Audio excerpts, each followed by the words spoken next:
अरे भाई पैरट को लेके कहाँ जा रहे हो? अरे यहाँ तो छोटी सी गाड़ी भी खड़ी है। वाह। और ये देखो, किसका किसका बंदूक गन भी है इसके पास तो। अरे भाई, ये तो छोटी कार खड़ी है। इसका तो टायर ही टूट गया है। अब इसको रिपेयर करना पड़ेगा हमें। ठीक है। और ये पैरट ने क्या खा लिया भाई? इसके पेट में तो कुछ खतरनाक चीज़ है। इसके पेट में तो मुझे निकालनी पड़ेगी। वाह वाह।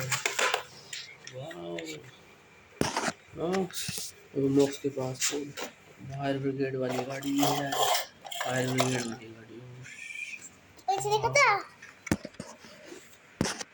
अरे भाई, पैरट है। पैरट क्या कर रहा है? ओ उधर देखो, हमारी ट्रेन पलटी पड़ी है। इसको सीधे करेंगे हम ट्रेन को। ओ वाह। इधर तो ओ रेड को पकड़ने के लिए पंजरा रखा हुआ है।